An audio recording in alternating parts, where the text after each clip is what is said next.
Drage gledalke, spoštovani gledalci, dober dan, sem Bojan Požar, dobrodošli na spletnem portalu info360.si v današnji uri resnice. Z menoj so naša stalna komentatorja Peter Jančič pa Bivan Videtič. Zdaj, glavna tema današnje oddaje pa smrt Dušana Konde in podkupovanje poslancev resnice. Ima tokrat slovenska politika celo krvave roke. Polkrat bomo to obdelali, imam še nekaj drugih podtem. Pa bi predlagal, da začnemo z Celjem.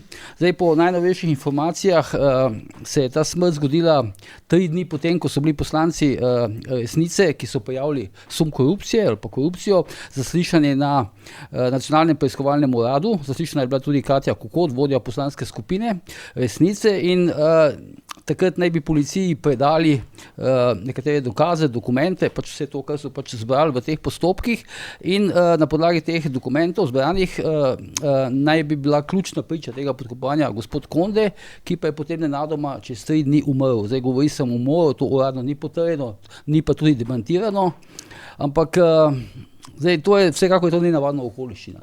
Nenavadna okoliščina. Ti se spomniš, Miran, mi smo se veliko krat pogovarjali, da je zdaj veliko teh stvari, pa teh dimenzij, ki jih poznamo iz srbske politike, pa iz balkanske politike, že plusnilo v Slovenijo, ni pa nikoli bilo še nekih smrtnih žrtev, pa nekih obračunov političnih, ki bi se recimo končali lahko za smrtjo kogarkoli, ampak tukaj zdaj, kot da smo blizu temu. Ja, kot bi mi bral misli, ker s tem uvodom sem tudi sam želel, da smo opozarjali na to, da smo v Golobovem mandatu se približali tem balkansko-politično-kriminalnim nekim receptom. In takrat smo res parkrat omenili, da pravzaprav imamo srečo samo še v tem, da ni mrtvih. No, zdaj imamo človeka, ki je po moji oceni ta smrt je tesno povezana z političnim bojem. Jaz sem ravno danes razmišljal, pravzaprav, kako se to vse dogaja. Recimo imamo primere v Srbiji, ker ključne priče umirajo v zadevi Sarajevo Safari, o ključni zadevi, umora Oliverja Ivanoviča, odvetnikov določenih in podobno. Imamo primere iz Rusije, ker se pada skozi okna, ker se ne vem kaj vse.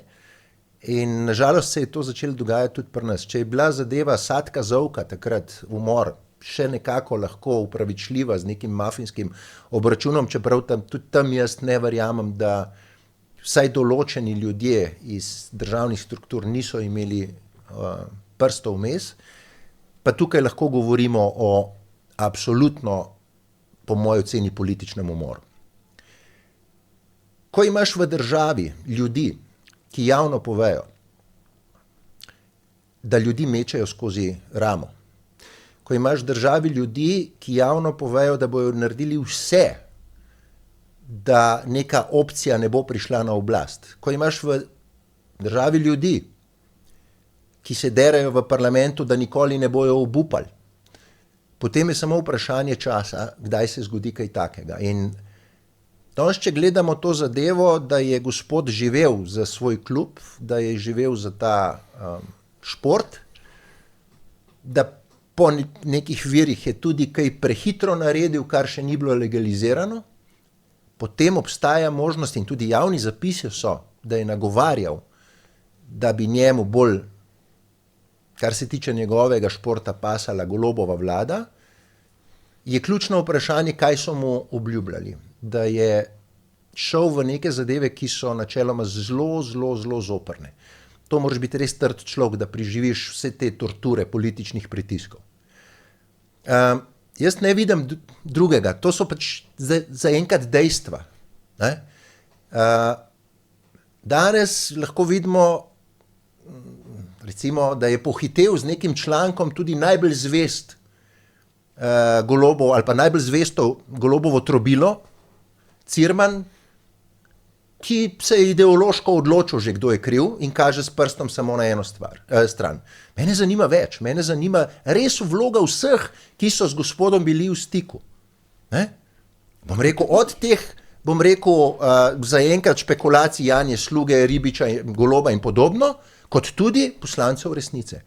Če nič drugega, resnica mora priti na videlo zaradi soproge in pa otroka, mislim, da je imel ženo in pa enega otroka, in oni si zaslužijo odgovore, zakaj je človek moral, oziroma zakaj je naredil, če je naredil to, kar piše v javnosti. Ja, zdaj, koliko slišim, danes se ono predodajo, sem dobil pač to informacijo, da ne bi tudi družina začela postavljati neka vprašanja. In prav je tako. V zvezi z njegovo smrtjo, ne. Ampak tukaj se omenja, da se pravi, to ima neko politično konotacijo, ki se pač tudi omenja, pač v teh zgodbah je bila navedena tudi Janja Sluga kot tista, ki naj bi trasirala pot, ne, med tem gospodom in pa med poslancem. Ja, poglej, sej mi imamo poslancem Resnice in pa Andrej Ribič, predsednik uprave Darsa, ki naj bi pač uredil denar, ampak zanimivo je to, ne, da on je bil znan kajakaški funkcionar, ne, nosilec kajakaškega sporta v Celju. Andrej Ribič je predsednik kajakaške zveze in zdaj, koliko sem pač informiran, mu niti sožalja še ni izrekel, ker me da noče, da bi ga na kakršen način dodatno povezovali za to zgodbo. To ne vem, ampak tako bom rekel, ne, tisti, ki verjame, da v politiki ni interesov, ki se tudi, bom rekel, plačuje za to, da se nekaj zgodi, je precej naiven. Ne? Precej naiven je tisti, ki misli, da v politiki ni. Mi imamo tukaj dva akterja omenjena. Ne? Na eni strani se torej del javnosti kaže s prstom na nekega upokojenega, torej trenutnega poslanca, ne, da je lagal, na drugi strani imamo dva akterja, torej politična akterja, poslanko in pa direktorja državnega podjetja, ki ga je nastavil Golob, ne, in enostavno bo treba celotno sliko pogledati. Ne? Dejstvo je, da je ta moment škarje in plato še vedno ima Golobova vlada. Dejstvo je, kot sem prej povedal, da so rekli, na vsak način bojo poskušali preprečiti Janševo vlado, ljudi mečemo skozi. Naredili bomo vse. Tako, ljudi mečemo skozi, torej čez ramo. In jaz mislim, da je v to smer potrebno tudi kaj pobrskati. Jaz dvomim sicer, jaz bom pa zelo direkten. Jaz sicer dvomim, da policija s takim vrhom, kjer sedi nastavljenec ministra, ki ga je postavil Golob, ki mimogrede, ta isti direktor policije je najemal prostore pri znanem podjetju iz Republike Srpske, ne? Pa nič ne namigujem ta moment. Ampak hočem reči, da dvomim, da bi policija s tem vrhom lahko zadevi prišla do dna. In jaz upam, da se bo čim prej vzpostavila neka oblast, postavilo profesionalnega direktorja policije, brez političnih, torej človeka, ki ne bo podlegel političnim pritiskom in da bojo ne samo ta zadeva, ampak tudi Black Cube in še vse ostale zadeve, če hočete tudi Fotopub in podobno, prišle enkrat pred javnost. Peter. Zanimivo je tudi, kako je tema, Peter, ne, izginila iz medijev. Ja. Polnoma je izginila iz medijev. Kot da se ni zgodilo, kot da se prej mediji niso poročali tedne in tedne o nekem podkupovanju, ne, in kot da se ni zgodila neka smrt. Ne. Najprej treba pojasniti, zakaj ni uradne informacije o tem, ali šlo za samomor. Gre za uradno politiko prikrivanja. Policiji je prepovedano obveščati javnost o samomorih v celoti, o posilstvih migrantov in še o vrsti stvari. Imajo politično prepoved. Novinarska skupnost, ta največja, društvo novinarjev, pa se s tem strinja in ne dela za to, da bi javnost bila obveščena. To je posebej nerodno, ko se zgodi kaj takega pri pomembnih osebah. Ne. To ni prvič, to je en tak izjemno pomemben primer, ampak imeli smo, smrt Danila Slivnika, ker se je poskušalo isto prikriti, pa so potem prišli strašne govorice, da je bil umor, pa vse mogoče. Ne. Prikrivanje javnosti je neumnost. Država tega ne sme početi. Policija ne sme prikrivati pomembnih podatkov ljudem. Jaz mislim, da je to globoko narobe. Ne. Drug velik problem, ki ga ima po mojem Svoboda, ne, pa je to, da je ta primer v tem delu, kjer je nesporen, ne, kjer tudi zdaj umrli ni zanikal točnosti očitkov, ne, pa je to, da gre za direktno nadaljevanje očitkov, ki smo jih videli že v Black Cube, o ugrabljeni državi in o zlorabi države za ohranitev oblasti. Glejte, nesporno je, on je sam povedal, ne, da je lobiral, da je torej pritiskal na poslanca, ne, z razlago, da bo na ta način več poslal za kajakaštvo in za ta center, ne, če bo on šel na stran Goloba in ne Janše, ki je slab. Pazite, tole je direktna zloraba, ker šport je plačan državno, tu gre za državne investicije, zloraba državnega denarja oblasti, zato da ohraniš oblast. Ne. In to težavo ima Svoboda že skozi celo, ne samo afero Black Cube, ampak tudi še nazaj, ne, z tistimi objavljenimi posnetki njihove generalne sekretarke Vesne Vuković, ne, ki že predtem, mi ne vemo, če je tam v resnici Black Cube v zadju, to je pač glavna teorija. Ne. Tam smo iste stvari videli, ne, o tem, kako se zlorablja oblast za to, da generira naprej oblast. Ne. Sicer smo pa to videli skozi cel mandat Roberta Goloba. On je izpeljal čistke v medijih, v policiji, zato da bi si zagotovil prednosti, ne? Da bi bil sam varen in da bi lahko onemogočil drugo stran. Ne? Zanimivo je, da mu to ni uspelo do konca, zdaj se na vso moč trudi vsemi sredstvi, kot pravi, ne? Zdaj ne volitve izgubil, ne? Zdaj se pač dogaja ta zamenjava oblasti in dejansko smo priča nekemu strašnemu dogodku. Ne? Meni se je zdelo celo, ko bi rekel, ugabno, ko sem bral tekst o tem, kako so ljudje, ki so bili zgroženi, ko so to zgodbo spremljali na Tarči, ne, kako se je s tem lobiralo s državnim denarjem, kam bo šel poslanec, ne, da so oni krivi. Ja. Pazite, necenzurirano je ljudi, ki so se odzivali, pa tudi neke novinarje, ne, na zgodbo, ki je bila objavljena, ki je deloma nesljivo točno, vse pa ne vemo, ne, obtožil, da so oni krivi, zato umazanijo politično. Ne, niso krivi ljudje. To niso oni delali, to so delali politiki. Ne? In to pa se mi zdi res grobo umazano, da gre za interese svojega političnega pola diskreditirati navadne ljudi, ki se odzivajo relativno razumno. Pa še celo pripeljal je neko tujino, da so to kao iz tujine ti odzivi in bili pritiski, da je človek naredil samomor zaradi tega, kar je bilo na državnih omrežjih razprav. Glejte, to pa se mi zdi res, kako bi rekel, brutalen spin, ne vem, če je v čast Levici in Svobodi, da to počnejo. No. To nas pa reži mora biti strah. No. Lej, pri tem spinu je tudi zanimivo to, da je pač avtor tega spina, ne, Primož Sevan Celjan, ne. Celjan pozna zadeve, pozna Špico, verjetno pozna, vem, tudi tega gospoda Konzerja in podobno in to je bilo pa res, ko bom rekel, celo ugaben spin. Jaz sem ga danes bral, mislim, škandalozno, ne. Lej, sej... Pa gledaj, jaz nič ne reči, gotovo je katastrofa, vsaki umre, katastrofa je za družino, no, potem tako, ne, na tak preprost način in celo prozoren, ne, ker za njega vemo, da dela za Svobodo, pa stranke sedanje vladne koalicije, da greš potem tako propagando prodaja direktno. To pa je res, zelo nizko je slovensko. To njegovo sodelovanje, ki je družinsko, se itak, zdaj bom rekel, še dodatno utrdilo je pa zapečatilo za tem, da so njegovo ženo, ki je bila prej direktorica urada za informiranje vladnega, so jo zdaj prej zaposlili, ne, na urad za kibernetsko varnost, kako, ne, ja. In to je zagotovili, ne, sporno, zakonsko sporno, celo enako visoko plačo, kot je imela prej, ne.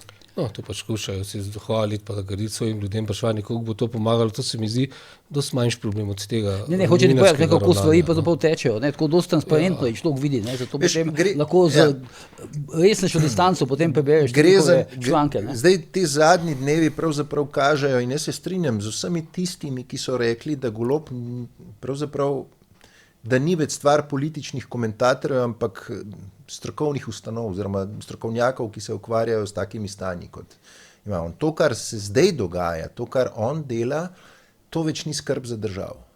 To več ni skrb za državo in tle se jasno kaže, da tudi v teh 4 letih nikoli te skrbi za državo ni bilo. Gre za njegovo pravzaprav uživaštvo, gre za to, da se on počuti vplivnega, močnega, in tak karakter je pripravljen marsikaj narediti, da ohrani to svojo oblast. Jaz bi še nekaj podrobnost opozoril nazaj, ko je morda kdo pozabil. Zdaj, če je prišlo tukaj, no, sem to še, da ne grem preveč daleč stran od te teme, no, ampak če je tukaj, bom rekel, prišlo do nekih poskusov podkupovanja, ne, ki zneski ne bi šli $500,000, milijon, nekaj so 2 milijona evrov, in da naj bi to nekako jeval Andrej Ribič, ne, to zagotovo ni šlo brez neke zelene luči Roberta Goloba. Ne. Zagotovo je bil tu, bom rekel, do zadnjih podrobnosti je vedel, kaj se pravzaprav dogaja, ne da zadnje tudi on kaj kaš, ne. Veš, gre pravzaprav za... To bo tež dokazal, ampak tiskaj sem te upozoriti, pa je pomembno. Imeli smo nek zanimiv trenutek pred časom, ko so prišle pogajanja gospoda Goloba z demokrati do neke točke, ko so naenkrat iz Svobode razglasili, da zdaj se bojo oni pa kar neposredno s poslanci demokratov pogovarjali in bolje odreagiral Logar in je prekinil pogovore takoj v celoti za Svobodo. Sej to je javno izjavil generalni sekretar stranke. Isto dogajanje, ki smo mu tu pričali. Ne? To dogovarjanje mimo vrha stranke z nekimi poslanci, gledajte, to je korupcija. In tu moramo biti natančni. Ne? Tu imamo ist problem. Ne? Tu se pač pojavi konkreten primer, ne, ko je z nekom potekalo dogovarjanje mimo stranke, kako mora stranka ravnati in mora iti na eno stran. Ne. In kje so bili navedeni ljudje, ki so v tej verigi sodelovali in za katere je težko reči, da niso povezani z oblastjo, ne, in z interesi oblasti. Jaz mislim, da lih korupcija vsak pogovor s poslancem ni, ne, ker poslanci so samostojni pri svojem delu. Tisti sklep, ki so ga sprejeli na Svobodi, ne, ki ga je potem Matej Grah, njihov generalni sekretar povedal na Odmevih, je bil držav, ne? Ker to je realizacija teh sklepov, ne? Da so šli... Se strinjam, ampak zdaj vsak pogovor s poslancem verjetno njih ni korupcija, ne? Ker poslanci lahko so tudi lobiranje, kot se temu reče. To pa lahko je pa lobiranje. Ampak lobiranje je treba prijaviti, pa ni bilo nič prijavljeno. Ko se ti pa v zgodbah pojavlja direktor državnega podjetja, se pa vprašaš, zakaj bi direktor državnega podjetja sodeloval v nekih pogovorih o politični kombinatoriki. To je tisti alarm, ki se pri meni kaže, še sluga nekako, če je res hodila na kavo, pa pregovarjala človeka, pa ne vem kaj. Ampak tisti moment, ko se ti pa gospodarstvo pojavi, in to državno gospodarstvo, ki ima ogromen obrat denarja, ne? Gradbinci so pravzaprav 4 leta vodili to državo, ne? Potem se pa resno vprašaš, kaj je tukaj v ozadju. Tu zakaj sem opozoral za lobiranje? Tu imamo opravka z lobiranjem, ko nekdo poskuša z lobiranjem državni denar, tisti, ki ga samo upravlja, preusmeri za to, da ohrani oblast. Glejte, to ni lobiranje, to pa je korupcija. To nima blage zveze z lobiranjem. To tudi ni mogoče prijaviti kot lobiranje. Kaj bo nek šef, pač lokalni v Celju, prijavil na KPK, da je lobiral za to, da bi poslanec podprl Goloba in ne bi bil izvoljen Janša, zato ker bo dobil denar za svoj center v tem primeru.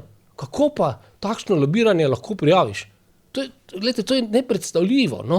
In to je pač zgodba, ki smo jo slišali, mogoče je gospoda tu zaneslo, mogoče je to pač govoril, ker je nepremišljen, pa preveč kaj reče, ampak ta zgodba je pač narodna. Jaz vem, da je bil verjetno pod strašnim pritiskom in da je to zelo odmevalo, ampak to je zgodba, ki smo jo pač slišali, ki je bila javno povedana. Jaz sam nisem te zgodbe delal, jaz sem jo gledal. To na javni televiziji, državni, njihovi, tam, kjer je Svoboda izvedla depolitizacijo. Bil je pod pritiskom, medijskim, vsi smo takrat to gledali, ne? Tudi on je nekaj nastopil, govoril, ampak potem se ni zgodilo nič. Potem je prišlo pa, da zaslišanje na NPU-ju, ker naj bi policija dobila neke dokaze s strani poslancev resnice, čez 2-3 dni se pa čez 3 dni je on mrtev, ja. Prej se pa 14 dni še ni nič zgodilo. To so stvari... Strašno, se strinjam. Ampak zaslugo, veš kaj mi še pravijo zaslugo? Veste, kaj pravijo? Mi, da če ona ne bi bila upletena, to bi pravijo Celjani, potem bi iz te smrti ona naredila za lastne potrebe velik politični šov, bi skušala kovati politični kapital. Zdaj se pa bi prosto potuhnila. To je, zdaj če malo preskočam na temo, pa grem bolj globalno, da dvignem ta levi pol, transakcijski pol. To je tisto, kar res stalno opozarjam, da te Kučanovi igravci, ki jih pravzaprav posredno ali neposredno nastavlja, to pravzaprav niso več sposobni voditi države. Ne. Včasih je to še bilo, ne, ampak danes so pa to neko petorazredni ljudje, ki se jih povleče iz raznih pisarn, knjižnic, ne vem, kje še vse, in potem se jih posede v tisti parlament, ko se jih posede v tisti parlament, tako kot pravi kolega Jeretič, čez 2 tedna ali pa čez 2 leti ugotovijo, da sta 2 lokala tam v parlamentu in potem jim ta krila zrastejo. Ne. To enostavno ni politika, ki bi obetala. To ni politika in to je ta manjko, ki je nastal na levem političnem polu, ker se je vedno vedel, kdo je vladar, saj se je tudi na desnem vedel, ampak vendarle, če gledaš danes Novo Slovenijo, SDS je recimo ustvaril nove kadre, to se tudi vidi zdaj, pri tej situaciji nove vlade, vidimo neko novo ekipo, Nova Slovenija tudi. Na levici pa je bil ta pogoj izključno pretiranega lojalizma, pretiranega torej, rabu si ušesa, nisi rabu pameti, no? Kakor se temu reče. Ne? Ker moral si samo poslušati. Ne? In zato je bil ta odliv iz leve strani nekega kvalitetnega, bom rekel, potencialno političnega kadra. In zdaj imamo, kar imamo. Ne? Imamo Janjo Slugo. Ne? To je to. Ki je vmes se zamenjala že nekaj je bila tudi že na desnih. Kako? Ki je bila tudi že na desnih. Ja, ni bila, podpornica tretje vlade, ali zdaj še nekaj časa. Ja, v kateri je Nika vprašanje, Kovač koliko je bilo pila, tisto da je desno, bila ne? izdajavka. Ne? Ja, vprašanje, koliko je bilo tisto Politika desno. je Ne? težek Lahko je bila samo speča celica. Pravijo mi, da je še vsakega šefa svojega na koncu izdala. Ne? Ja, to pa pravijo že iz časov SMC-ja. Ja, SMC-ja pa tudi prej. Ljudje, ki so bili blizu Cerarja, pravijo, da izredno se ti zna prikupiti, ampak na koncu absolutno te bo izdala. Ne? Potem tudi Zorčiča. In zdaj verjetno čakamo, da bo se podobno zgodilo tisti moment, ko se bo pojavila zgodba, da bo Golob odpisan, verjemi, bo Janja Sluga imela novega gospodarja. A so recimo po vajnem mnenju, da počasi zaključimo tole, kakšne možnosti, da bomo tukaj tej zadevi prišli recimo do dna? Skratka, recimo policija, ne vem, pravosodje ali pa tudi politika. Jaz se bojim, da ne, ker je tako močen interes v zadju, da take stvari ne izplavajo. Sej, če pogledaš to, kar sem prej povedal, ne, da imajo vzornike, ne, Golobova vlada, ki jo je pravzaprav obvladoval Janković, ima vzornike v Beogradu in Banja Luki. Ne. Tam pravzaprav noben politični umor zadnjih 10 let ni, ali pa smrt, bom rekel, da nam rekel umor, ni bila raziskana. Tudi ena ne. Nobena? Ne. Jaz se ne spomnim, lahko, da sem kje še naredil kakšno napako, ampak recimo ne. No, v tem primeru je malo presenetljivo dogajanje, mogoče bo še kaj naprej zaradi tega, ker se je zgodilo nekaj, kar je mene presenetilo. Jaz mislim, tudi osebno življenje, vem, da se take stvari dogajajo, bodimo realisti. Tudi novinarji poskušajo, pa urednike pač pritisniti, lobirati, podkupiti. In to se dela vendar le na neke načine, ki se ne moreš nič dokazati. Običajno se uporabijo prijatelji, ki jih itak nočeš potem uničiti, s tem, da bi to razkril, ki pridejo s tem. Ne. V tem primeru se pa je zgodilo to, da so ostali neki materialni dokazi. Ne. Že ta gospod, ki je so samo mari pošiljal SMS-je. Vse to sem jaz prebral, mislim, to je bilo v poročilih. Ne. To so pa materialni dokazi, ki jih potem ima tudi policija. Jaz ne vem, koliko je še tega, ne. Ampak zdaj, on je zdaj mrtev, proti njemu ne more biti nobenega postopka, tu je končano. Ne. Ampak v nekih drugih primerih pa so še možni postopki v primer, če seveda obstajajo kakšni materialni dokazi. To je ključno, ker drugače policija danes... Policija je bila prva na mestu, kakor vemo iz javnosti. Je bila prva? Je bila prva in to je bilo tako po tistih virih mojih celskih, da so mislili, da se je nek brutalen umor zgodil. Ne? Ja. In potem so brez obdukcije, ne? Ne vem, kako je šlo naprej, ampak dejstvo je, da policija je bila prva. Zdaj, če smo mečkan v teorijah zarote in če vemo, kako je policija funkcionirala zadnje 4 leta in če bi se res najdel nek materialni dokaz zoper kogarkoli iz Svobode, jaz imam pomislek, a bi to res prišlo ven. No, odvisno spet, koliko so nespretno ravnali pri teh 3 poslancih, ker ti 3 poslanci so tisti, ki so potencialno prijeli kakšno sporočilo. Ne? In vprašanje, kaj je iz tega razvidno. Jaz teh podatkov vseh nimam. Zdaj, vedel sem za to sporočilo eno, ko je spraševal po SMS-ju, to sem videl na televiziji, ne? Z drugo pa ne vem. No. Ampak tukaj zdaj ne more biti naprej zaradi smrti, ne zaradi tega, ker je bila policija najprej tam. Tu najbrž postopek nesmiseln. Ne. Skratka, če zaključimo, mislim, to je, kar se te teme tiče, bom jaz zaključil na ta način, ne, da se bo politika mogla vrniti v tirnice normalnosti, ne, ker zdaj pa res ljudje umirajo zaradi politike. Ne.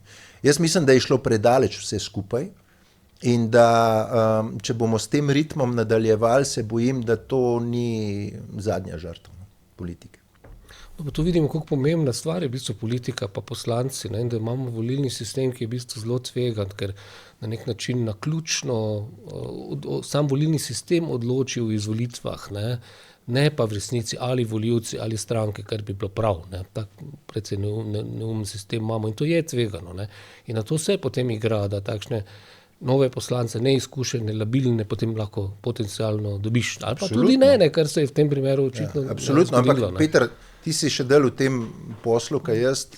Jaz se ne spomnim, kadarkoli bi Janša prevzemal oblast, pa naj si je to šlo takrat za Ropovo ekipo, pa potem, kaj je bila naslednja ekipa pred Janšo, torej celo Janković, ne, ki ni uspel sestaviti, pa potem zdaj pri Šarcu, take šizofrenije, take norosti, tako daleč, ko gre to pod Svobodo in pod Golobom, lahko da se jih kuri iz ozadja, ampak take norosti še ni bilo. Gospod Golob je popolnoma šokiran, to se vidi po teh njegovih reakcijah, ne, izdaje, izdaje, prevaranti. Meni to meji na tiste v Trumpov poraz, ne, ko se je pravzaprav potem šlo nad državne inštitucije, ne, in mene je res strah, kje je konec te zgodbe Golobove, in zato sem takrat že apeliral na vse te seniorje, oziroma kako se jim reče, senatorje, ne, iz ozadja levega političnega pola. Za božjo voljo, zamenjajte ga. To ni več samo politični boj, tle gre pa res dele že za veliko večje in bolj tragične stvari.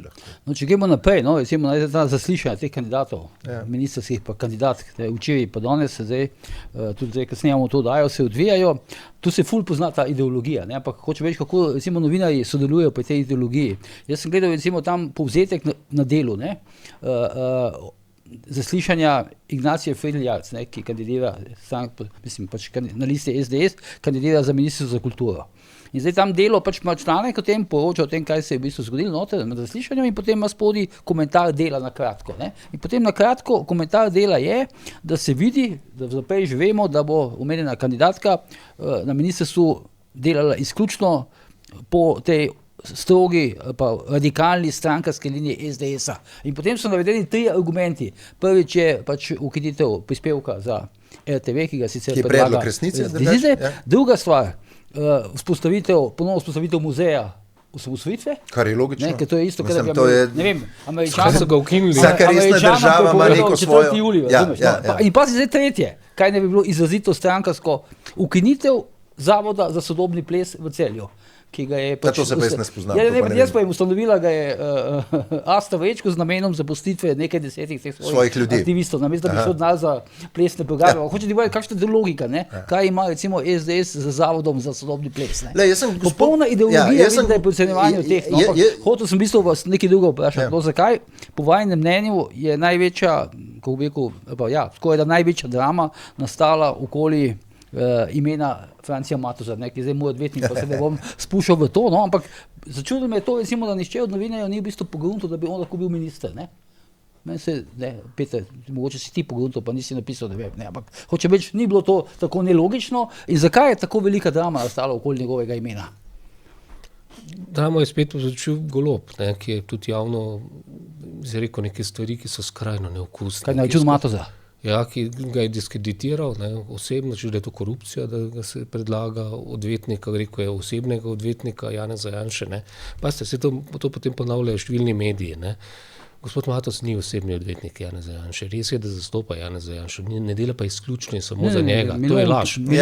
So tudi takšni odvetniki, tudi za mafijo, ne, on ima milijon klientov, zastopa, jaz sem poročal, ko je zastopal neko romsko družino na enem narodnem sojenju na Dolenjskem, ker je bil pač ta družina po rodu iz Srbije, sodnik je bil musliman iz Bosna in je bilo malo tvegano, vse skupaj pa je bilo še povezano z nekimi spolnimi spori. No. Osebno odvetnik si, če delaš samo za enega. Samo za enega, tako, to pa ni govor. Mimogrede tudi mene je zastopal, jaz imam tudi več odvetnikov, tudi Janša ima več odvetnikov, ni res, da ima samo njega v življenju. Ne. Spomnimo vsi, ne, se je gospa Nina Zidar Klemenčič nekoč zastopala, gospoda Janša, dokler ni gospod Klemenčič tistega zlorabo oblasti, kot jo je zlorabo takrat za diskreditacijo pa rušenje vlade. Takrat je potem šlo na razen. Tako da v ozadju tega velikega presenečenja medija je opozicija, je Golob, kot je pogosto v vseh teh poročanjih o prevarah, veleizdajah, Black Cubu, za katerim je Izrael, za vsemi temi poročili v medijih je Golob. Mediji so tudi transmisija, propagandna pač sedaj vladajočih strank, ne upravljajo normalne vloge, ki jo imajo mediji, da bi vse povedali, da je on, ne? Ampak oni to kar svoje objavljajo, kar jim pač oni pošljajo. In to je v ozadju tega velikega presenečenja. Jaz sem pa tudi javno takoj napisal, Mene parkrat zastopal, imam tudi druge odvetnike, v vseh primerih je relativno dobro opravil svoj posel. Jaz se spoznam, minister, ne vem čisto nič spornega, da je on kandidat za notranjega ministra. Odvetniki so bliže na teh in pomembnejših funkcijah, gospod Kozinc, na pravosodju, Bandl, notranje ministrstvu, ne. In so bili tudi zelo povezani z tedanjimi šefi vlade. Odvetnika, predsednika ustavnega sodišča, ne? Če gremo po tej neki logiki. In predsednico republike. Bili so osebni prijatelji premijera, ne, Kozinc, Drnovška, Bandl, Drnovška, sploh ni sporno. Kaj pa je tu problematičnega? Nič ni problematičnega, ne. Niti najmanj, razen pač to, da gospod Golob svinja po drugih ljudeh, ne, zdaj po gospodu Matozu, pa pač po Janši. Ti zdaj to kampanjo zoper Matoza povežuješ izključno z Golobom, kako? Predvsem z tem, no. Sej ni bilo nekih reakcij izven Golobovega kroga. Tudi senatorji, recimo te levi, niso reagirali, da bi se pojavil kdo, bom rekel, Kučan se je recimo veliko pojavljal. Jaz sem slišal, Kozinc je celo pozitivno o Matozovi kandidaturi. Jaz sem slišal zelo najbolj, bral sem najbolj bizarne odzive, ne, češ da bi naj bil problem to, ker zdaj Janša s tem plačuje odvetniške zasluge svojemu odvetniku, ki ga je zastopal. Glejte, ta odvetnik je dobil vse spore, težke spore, ker so politično montirani, to vsi vemo. Ne, prej sem gospoda Klemenčiča omenil, on je tole Trento namontiral, pa še vse plačala država, Patria je bila namontirana, zato da so prikrili, da so eni drugi kradli z leve, ki so bili res obsojeni, ne. Slikar, ne, Cekuta, pa še en zaposlen z obrambnim ministrstvom, so bili obtoženi, ki so res denar dobili, ne. In pač zdaj, da se preusmeri, pa imamo tole zgodbo, ne. Zanimivo je, da sem Ben ne spušča, vsaj jaz nisem zasledil. No, to hočem reči, plačati, ne. Janša ne rabi plačati, njemu nič. On je plačal, njemu morajo plačati pač tisti, ki so zgubili spore, ne. Zdaj nerodno pa je, da teh sporov bojo vse plačali davkoplačevalci, ker je Levica spretna in je to vse naredila na tak način, da so vse obesili drugim, ne. Pa še več, ne, to sem tudi upozoril. V teh velikih aferah, ne, ko smo imeli te spore, Janše, kjer je Matos nastopal, ne, smo videli izjemno aktivne novinarje, ki so mene prav čudilo, zakaj se toliko angažirajo, ne. In čisto praktično vsi, bili so moji sodelavci celo, ne, so bili potem zaposleni v SD. Ne, ko gre za Patrijo, je Blaž Zgaga, Dejan Karba, Zoran Potič, ne, ki je pri Trenti močno na delu pisal, ne. Glejte, te stvari niso slučajne, ne. Tudi sicer imamo to množične prehode nekih novinarjev k levim političnim strankam. Še celo predsednica CD-ja je recimo bila. Hočeš reči, da novinarji, ki so se intenzivno angažirali na primerih, da sodnih primerih Janeza Janše, so potem dobili službo proti Janezu Janši, da bi ga diskreditirali z temi zgodbami, ki so bile itak politično montirane, so potem vsi v teh istih strankah, ki so to namontirali, dobili celo službe. Ali pa so jim te zrihtale službe. Direktno, sploh ni sporno. To vsi vemo, o tem smo pisali. Na to smo kar pozabili. Ampak ta stavek, če nisem kaj spregledal, nihče se pri Matozu ni spuščal njegove organizacijske ali pa strokovne ali pa kakršnekoli kompetence, ki so pomembne za voditi neko ministrstvo. Vsi so se spuščali v to zgodbo, kot se prav navedla, ne, osebnega odvetnika. Ne. Tako da jaz mislim, da po moji oceni, jaz sem parkrat zdaj povedal, pa tudi ne bom imenoval, jaz mislim, da potencialno ste lahko v tej ministrski ekipi dve bombi, ne zaradi strokovnosti, ampak zaradi osebnih nekih stvari, ki jih imajo v ozadju, in pri čemer pa to ni Matos. Ne. Jaz mislim, da Matos zna biti celo eden od najmočnejših členov te vlade, poleg, bom rekel, tega finančnega ministra Širca. Meni to deluje tako zdaj, ne, ta vlada, tako v športu tisto, kad narediš spoj mladosti in izkušenj. Imaš na res dveh pomembnih resorjih, en državotvoren, kot je Ministrstvo za notranje zadeve, logično, ker so vse stranke nove koalicije zagovarjale močnejšo borbo proti korupciji in kriminalu, ne? In imaš, bom rekel, močno ime starega mačka, bom rekel, na financah, logično, ker se kaže, ne, kakšno dediščino pušča pravzaprav Golobova vlada. Ne, jaz mislim, da mogoče k temu krogu treba prištevati še Kajzerja, pri katerem jaz mislim, da bo imel nekaj težav vizavi tega, da zdaj smo videli, javil se je NATO, pa posamezne države in podobno. Skratka, veliko dela bo za to novo oblast.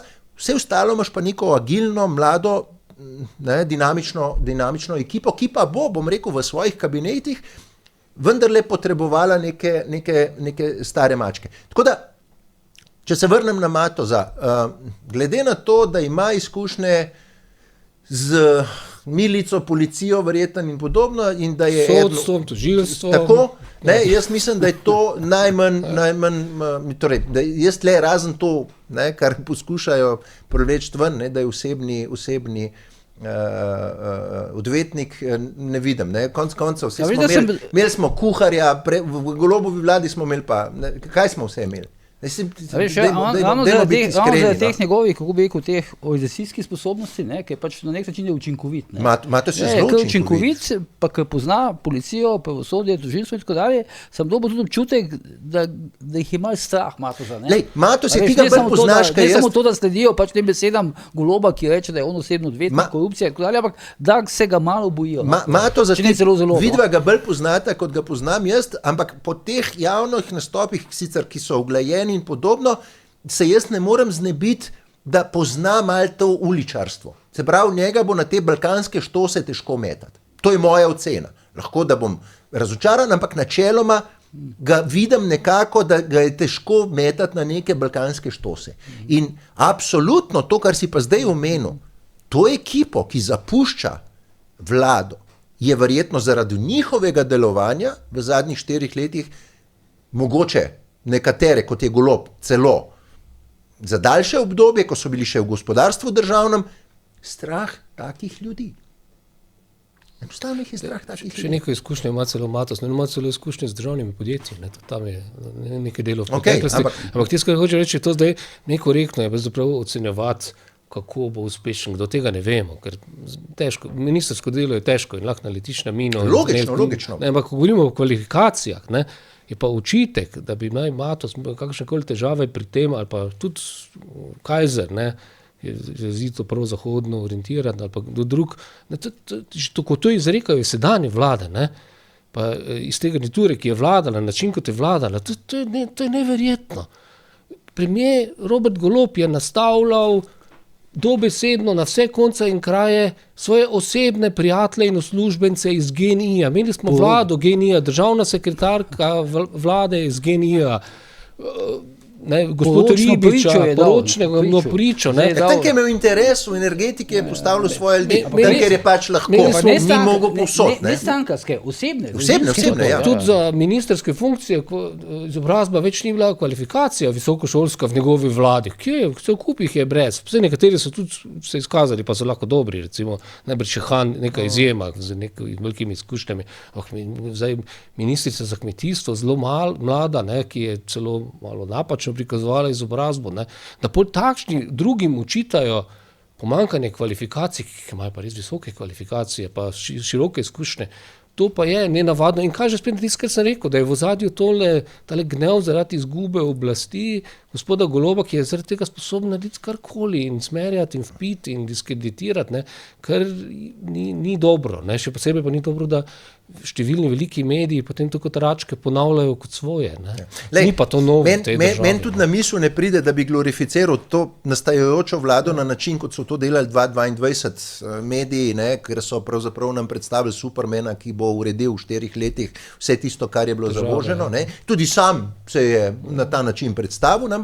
Jaz pravzaprav od te vlade, ki jo pravzaprav opazujem, še enkrat, bil sem zagovornik tega, da pride do spremembe, ampak zdaj bomo pa v fazi opazovanja. Ampak kadrovsko gledano je ta vlada, po moji oceni, vsaj tiste ljudi, ki jaz poznam in bojo sedeli v tej vladi, veliko bolj operativno sposobna in strokovna, kot je bila vlada, ki jo je predstavil Golob na samem štartu, oziroma s to vlado, s to ekipo, ki končuje. Mi vidimo, konec koncev prihajajo, še zadnje dni prihajajo afere, poglejmo tisto kmetijsko ministrstvo in Čovn in tako naprej in tako naprej. bolj zaupam, ne bom jih pa glorificiral na način, kot so to delali mediji leta 2022, ko so nam praktično Goloba predstavili kot supermana, ne? Izkazali se pa je, da smo dobili eno estradno račko, ki živi na naš račun, v smislu, da je videl verjetno ogromno tekem NBA ali pa vsaj nekaj, da je bil v krajih, ki jih prej nikoli ni videl in jih verjetno tudi ne bi videl spet na naš račun. Skratka, optimist sem, ampak zelo zmeren optimist glede tega, da vidimo prve poteze te novo nastale vlade. Lahko štejemo nekaj dobro, če ne bi spoznal Tine Gaber, tudi na Ičkote verjetno ne bi šel. Ne, tudi absolutno ne bi šel na Ičkote, ja, če ne bi imel Tine Gaber, če ne bi spoznal. Ampak nekaj sem hotel zdaj, tale afera, ki si omenil s to kmetijsko ministrico pa s tem čovnom, ne? Ja. To je šlo tako mim, ne? Ja, precej, ja. Ampak to je zame, tako bom rekel, če vzame neki psihološki profil, je to v bistvu ena od največjih afer. To, da ti recimo, da si ti ministrica, ne, in da ti greš preko nekega razpisa financirati nek čovn, ki ga uporablja tvoj zasebni partner, ne, bom rekel, vsaj v kanček je imela že v misli, da se bo po koncu mandata, ne, s tem čovnom tudi ona vozila. Ne, ona je mislila, da se bo v novem mandatu kot ministrica spet vozila s tem. Ja, pa saj to je njihov problem. Kaj takega še pa ne, no, mislim. Lej, slika in prilika, slika in prilika te vlade so žal spet ženske, ne, od, bom rekel, Duh Stojmenove, kaj je tale pravosodna Dominika Švarc-Pipan in nakončuje to ta kmetijska ministrica s tem nekako čovnom. To je rodno, ker gre za evropski denar, tako da če je res šlo za sporno stvar, se bo evropski tožilci pojavili, sicer je Levica imenovala svoje. Zdaj ni več Kovešjeva, zdaj nek Nemec bo to, ali kdo bo zdaj šef teh evropskega tožilstva, naj se pojavijo. Jaz sem za to. Jaz spremljam zadeve na Hrvaškem in moram ti reči, na Hrvaškem delajo čudo. Pazi, naši so delegirani, ne, in tu je bil nekoč velik konflikt, ne, ker prejšnja Janševa vlada ni htela poslati ta pravih, ne, potem so ta prave poslali, tako da tu je problem, ne, ker vidimo, da je politika pri nas vse posod v zadju. Kar je zdaj dela to evropsko tožilstvo, jaz verjamem, da je tam profesionalna ekipa, ki ne glede na imena iz Slovenije bo delala to zadevo. In jih tudi podpiramo, če dobro delajo v vsakem primeru. Dve stvari še v tej zvezi s temi zaslišanji, pa potem recimo za vlado, zdaj vlada naj bi pač imenovali v četrtek, ne, če bo šlo vse. V petek naj bi bila primopredaja. V petek imamo novo uro. Če bomo imeli primopredajo. Ja, to smo to vprašali po vajnem mnenju, zdaj v petek imamo novo uro, resnica, potem v torek spet, ker bomo lahko to videli, ampak zdaj po informacijah portala N1 Tanja Fajon zunanja ministrica ne bi prišla na primopredajo, ne, pooblastila pač eno od, mislim, da državno sekretarko, zdaj govori se bilo, da Golob ne bo prišel, ne. Mislim, meni je to škandalozno. Ampak to je, še enkrat, to je odnos do države. Ti predajaš državniško funkcijo nekomu. Ne predajaš steklenice ruma ljubljanskega nekomu, komorkoli. Razumeš? To je ta odnos, ki ga te ljudje enostavno nimajo v sebi, nimajo tega. Pustimo zdaj domoljubje, pa ne vem kaj, zame so domoljubje druge stvari, kot želijo prikazati nekateri, ki se busajo s tem domoljubjem. Ampak dej imej odnos do države. Prideš, predaš posle in greš kamor čaš. Ti si ful naiven glede te države, če večkrat le govoriš okoli te države. Ja, nisem naiven, mislim naiven, lahko da sem naiven, ampak sem tako vzgojen. Mogoče je dobro videti, je šlo za bivšo državo ali pa za to državo. Mogoče je dobro spomniti na spor, ne, zakaj je bil gospod odpoklican, kar je naredila ta zunanja ministrica, ki zdaj ne vem, ali bo šla na predajo ali ne. Njega so odpoklicali zaradi tega, ker je razkril komunikacijo, ki je potekala preko zunanjega ministrstva, ko gre za predvolilna opravila, ne, za zbiranje podpisov za kandidate po ambasadah. Pazite, gre za komunikacijo, ne, izvedbi volitev, ki morajo biti transparentne po definiciji, ki morajo biti javnosti dostopne, katerih skrivanje je prepovedano. Njega so odstavili, ker je razkril informacije, ki bi javnosti morale biti dostopne. To je eden največjih škandalov, ki kaže na to, da se pri nas na volitvah potencialno na ambasadah goljufa. O tem govorimo, ne? Da je zdaj pri odvetniku, ne, Matozu, so malo nesrečni, ker je bil zelo uspešen v vseh sporih na levih in ga zato diskreditirajo. Tu je pa resnejši razlog. Tu je veleposlanik ravnal častno in pošteno, kot bi morali vsi veleposlaniki ravnati in vsi opozoriti na to, predstaviti te stvari, ki se ne smejo skrivati. Še enkrat, ne smejo. Jaz sem bil zaprepaščen, ko sem takrat videl. In še nekaj bi rad rekel, to sam nisem napisal, ampak me pa boli z volitev. Ko govorijo, da na zadnjih volitvah ni bilo nepravilnosti, tudi po pošti, kako so vse naredili. In jaz sem celo malo to verjel, ker v Argentini res težko pošta pride, pa to. Jaz imam hčerko na Švedskem, ki je hotela voliti, ki je doma ves čas, ker je ravno rodila. Ni dobila volilnega gradiva in ni mogla voliti. Ko je vprašala na zunanje ministrstvo, so ji rekli, da so dostavili do Švedske, dalje pa jih ne briga in ni njihova stvar. In ko sem jaz vprašal, so mi rekli, da bojo to čez par mesecev preverili. Ona ni mogla voliti, ker na Švedskem tudi ni možnosti voliti, ker ambasade sploh ni na Švedskem. Pa je doma še 1000 kilometrov na severu, morali biti čez drugo državo, da bi lahko volila. Tem ljudem so dejansko nimajo možnosti voliti. In to delajo ambasade, ki poslujejo tajno, ki prikrivajo svoje delo, ko gre za ta volilna opravila. Tega me je strah, to ni prav, to je treba popraviti. In hočeš reči, da zdaj se tega noče Tanja Fajon priti na primopredajo? Jaz mislim, da ima slabo vest, ker so tukaj zlorabljali položaj.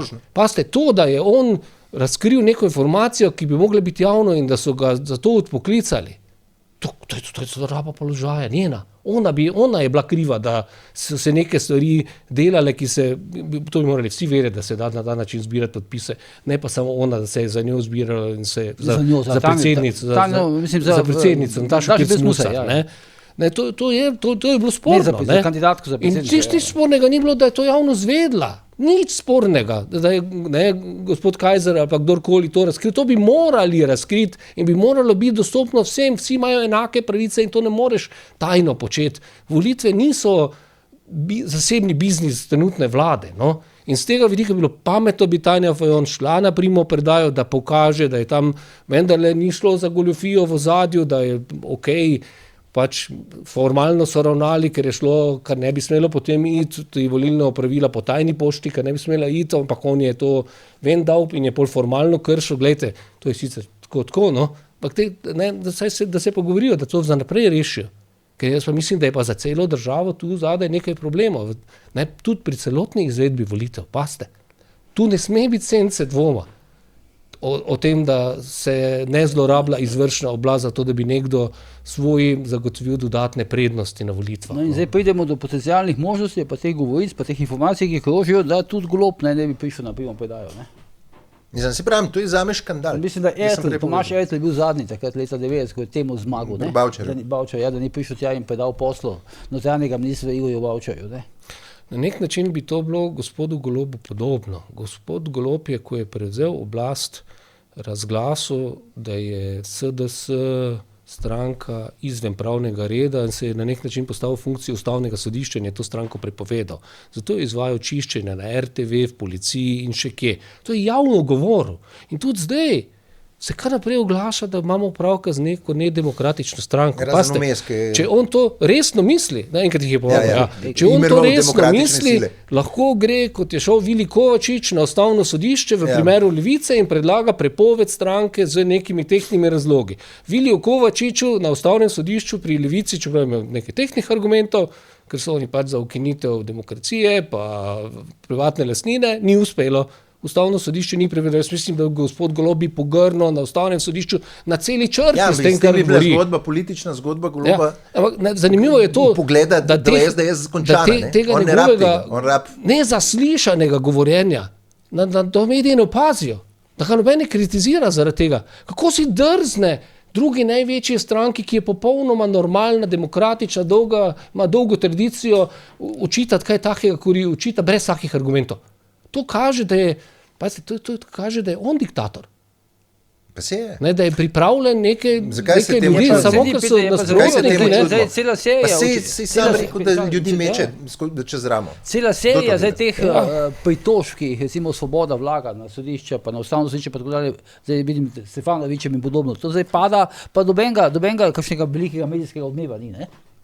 No, pri Stevanoviću, tisti je bilo pa res to razumem, pa bedno, so kar so vložili, vložili. Vložili Ni so jo, nam ne. všeč razplet glasovanja, zdaj pa ne ustavno sodišče razveljavi, ker so eni večinoma takti sploh niso glasovali, ki so se pritoževali na dve stranki, niti nista šli glasovati, tretja je vnaprej povedala, da bo glasovala proti njemu in so vsi glasovali proti. Ne, zdaj pa da je ustavno sodišče, ker so med sabo sprti in ker so oni tam narobe glasovali, ne, razveljavi to. Pa to ustavno sodišče ne more narediti, mislim, tudi če bi bilo absolutno levo, to pa je norostno. Zdaj drugo je pa tole, glede samih volitev, ne.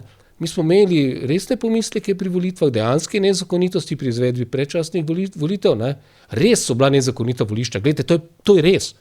To tudi Državna volilna komisija priznava, ker niso mogli zagotoviti zakonitih volišč, ker jim je nagajal Janković skupaj z vlado, ne. In takrat so se na vso moč posmehovali, ko je bil čas, pa ko se je potrjevalo mandate SDS, ki je na to upozarjala in je zahtevala, da se to v bodoče tudi popravi.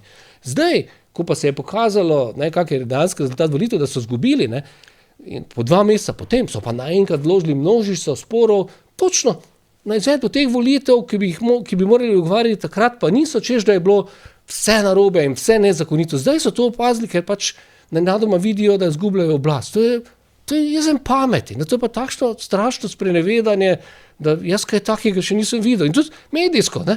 Kako zdaj mediji ne reagirajo, pa se tem ne posmekujejo.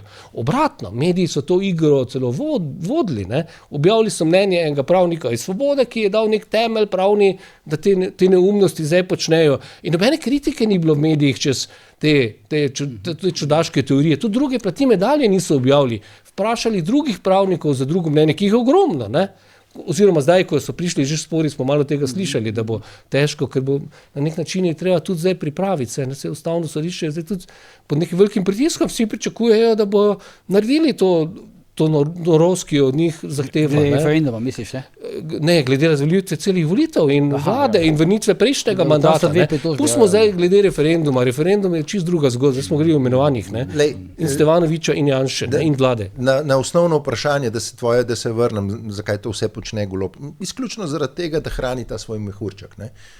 Sej, v končni fazi ne rabiš deleč, ne, iz svojega kroga, kjer, bom rekel, funkcioniraš, pa verjetno greš na kakšno kavo, pa vidiš, da še vedno so ljudje, ki pravzaprav ne verjamejo, da bo v petek nastala neka nova vlada. Še vedno upajo, bom rekel, na neko, to se tudi meni dogaja, ne? Upajo na nek čudež do petka, kjer bo Golob ohranil oblast. In Golob kuri na ta način, kuri, ampak v tem svojim kurjenjem ostaja vse bolj sam. Če vidimo počas, zažrl se je v ta desni skrajni kot, nima neke podpore Luke Mesca, sploh ne Hana ta moment, ne, ki so bolj distancirani iz te zgodbe, ne, in čakajo, pač Han pravzaprav še bolj nekako razumsko kot Luka Mesec. Luka Mesec proba vsaj z nekimi, recimo, no, ne govorimo o Asti Vrečko in Levici, ampak govorim konkretno o Luki Mescu. On je res tudi na teh zaslišanjih je smiselne vprašanja postavljal, vice, da se je nekaj naučil v teh 4 letih. Golob pa, kaj da se mu izmešali.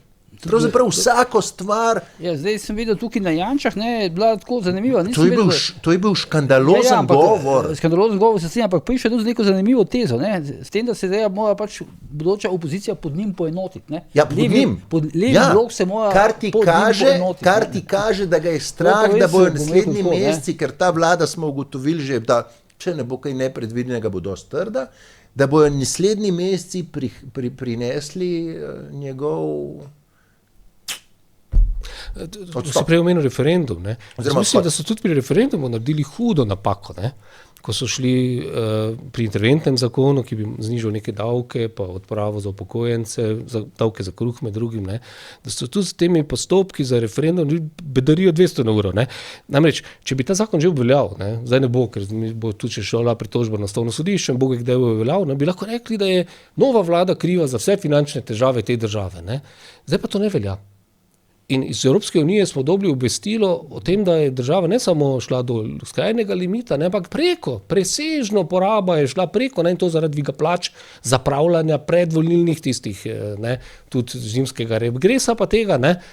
In zdaj bo sami krivi, ne? Zdaj bo v kratkem, nova vlada bo najprej morala narediti rebalans, ne? Pogledati finance. Zdaj ne bo mogoče reči, da je ta interventni zakon za karkoli kriv, ker ni za nič kriv, ker še dolgo ne bo veljal, ne? Oni sami bojo krivi, ne?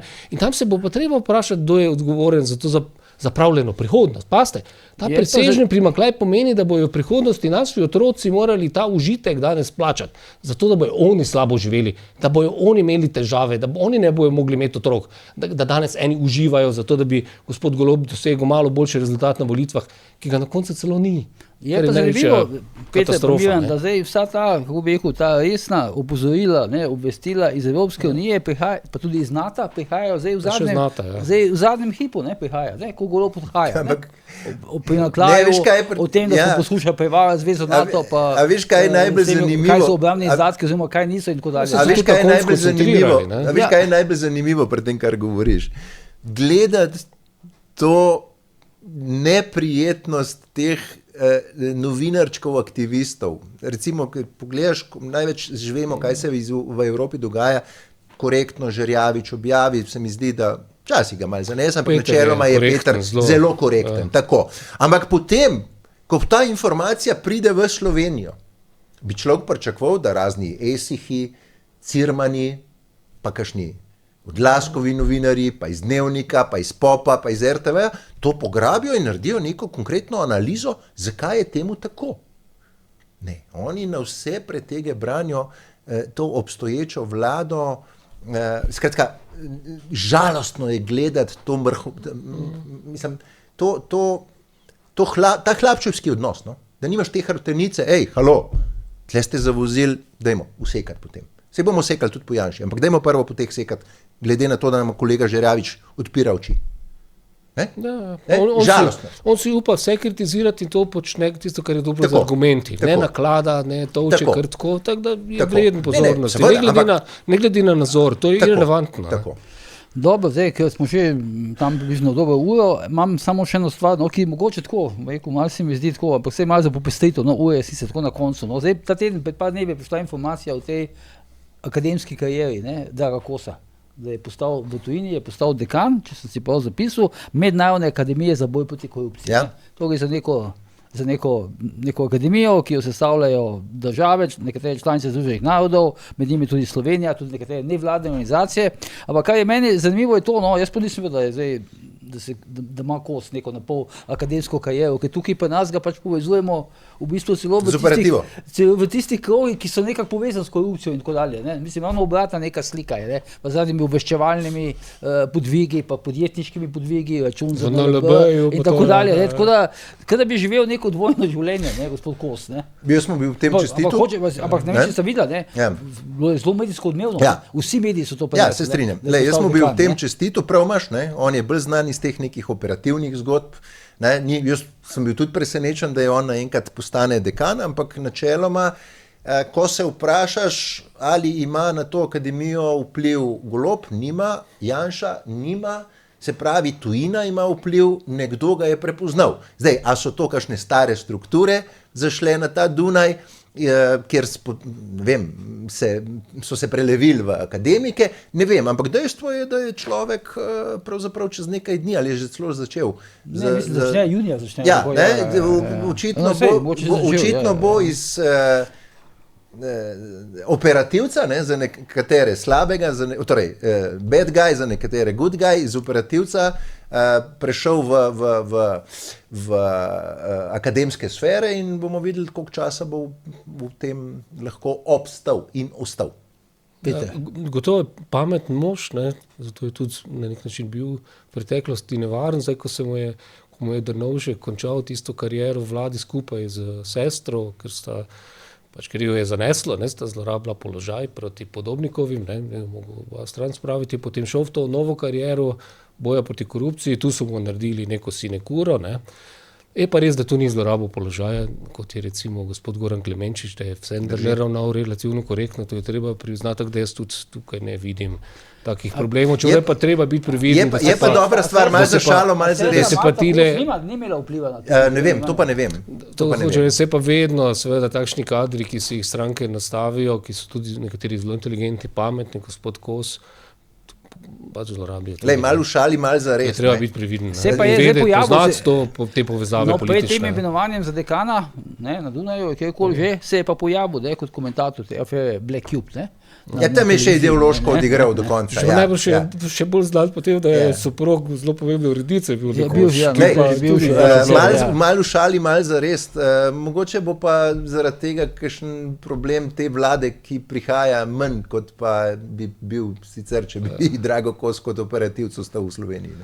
Aha, ne more delati oboje. Ja, težko boš dekan, pa hkrati operativc nekega omrežja v Sloveniji. Čeprav pomagal je tudi v Ukrajini, tam so bili tudi neki prezrečni zapleti. Moldavija, mislim, da. Mislim, tudi v Ukrajini. Ne, v Ukrajini tudi. Tako da, sej, to dosti Slovencev po tujini nudi svoje usluge. Tam je pa najbolj res zapleteno, ker tista država je v vojni, ima to rusko tradicijo, korupcije, ki je tudi težka, spremeni to v neko evropsko smer. In to, če pride z izkušnjami iz Slovenije, je pa še dodatno težko, ker mi pa tudi veliko vemo o korupciji. Glede na to, da vem, da ima rad pse, upam, da mu bo kaj časa ostalo tudi za... Jaz sem zelo občutljiv na te stvari. Je pa zanimivo, ti njihovi medsebojni odnosi. Njo so v času za Golobove vladavine so mu ženo odstavili, kot direktor so informativnega programa Pop TV, takrat vem, da je bila družina Kos, je bila vsaj iz sebe, da so zelo besni, jezdni na Goloba, potem je Golob pomagal, da je postala Marta Kos evropska komisarka, Zdaj ne vem, so se potem kaj med sabo pogovorili, kako, morajo najti platformo, ker mu je padel vesel na evropski ravni. Je pa res, da je gospa Marta Kos za slovensko novinarstvo strašen problem, ker je kot novinarka delala za tajno službo, kar je absolutno nesprejemljivo, kar je sramota za novinarstvo, kar ogroža novinarje, kot dopisnik. Tudi novinarji umirajo zaradi takšnih. In pazite, slovensko novinarstvo je ob tem bolj manj bilo tiho. Oni to vidijo samo politiko, češ da se jo diskreditira. Zadeva je problematična. Zakaj? Ker je bilo celotno novinarstvo vpreženo na tak način v prejšnjem režimu, da so morali kršiti vsa pravila, ki veljajo za te normalen svobodni tisk, imajo vsi slabo vest. In tu ne znamo še danes neke distance spostaviti, tudi ona je ni znala spostaviti. Poveda, da je pač tako bilo, da je bila na nek način žrtev. Takrat bi lahko to tudi v Evropskem parlamentu povedala, da je morala poročati, mogoče tudi neprostovoljno, zagotovo neprostovoljno, ker sicer ne bi bila tam. Vsi dopisniki so imeli ta problem, tudi Danilo Slivnik, pa vsi drugi. To je pač bil tak režim totalitarn. Če nisi sodeloval, si nastradal. Zanimivo, ker je imela možnost neko tako osebno katarzo ali pa katarzo v imenu novinarstva. Res pa je, da bi se zamerila onim skrajnim tem kadrom na levi, Milanu Kučanu, ki pa ki brani tisti režim, če bi se distancirala od te preteklosti svoje in obsodila režim, ki je novinarje prisilil k temu. Da bi ona pač rekla, da zdaj to obžaluje in tako dalje, bi se s tem zamerila Kučanu. Seveda, ker bi s tem obsodila tisti njegov režim, ki je to počel. Ker to je bil del njegov, on je bil takrat pač vodja tega režima in ta režim je to počel z njo. Ona je bila na nek način tudi žrtev. In če bi to priznala, bi s tem obsodila nepravilno ravnanje, kar bi bilo dobro. Dobro bi bilo za novinarstvo, za prihodnost, ker imamo neke vrednote s tem. Zdaj imamo pa komisarko, novinarstvo zdaj vidim bojkotira knjigo od Omerze, o komisarki. To je problem slovenskega novinarstva, da nimamo kriterijev, da smo ostali v tisti preteklosti in to tudi zaradi teh posameznikov pomembnih vplivnih. Imamo evropsko komisarko, ki pač nam daje vzgled, kaj je novinarstvo. Novinarstvo je to, da goljufaš, da delaš zraven še za tajno službo, pa še za politika, pa ne vem koga, ne pa za ljudi. To je problem. In nekaj ne znamo obsoditi. Če malo v šali, malo športno rečemo, po vodstvu nacizma na visokih položajih, govorimo o Kurtu Waldheimu kot generalnem sekretarju Združenih narodov, je zdaj komunizem izenačil na 1:1 z Marto Kos, tako da to je to. To je bilo pa da je problem za novinarstvo, kot za sam komunizem. Ne govorim zdaj o novinarstvu, govorim o tem, da v ideologijah, da zdaj Kurt Waldheim je bil politika slovi potem, da tam se počne. Bil je, kar je bil. Da se ga nič ne branim. Mimo grede, Drago Kos je vmes še poskušal postati predsednik nogometne zveze Slovenije, kar mu pa ni uspelo že v štartu. Kar bi pa, če pa mene vprašal, bi bilo pa to zelo dobro. Ampak so ga zaustavili v štartu. Ja, seveda.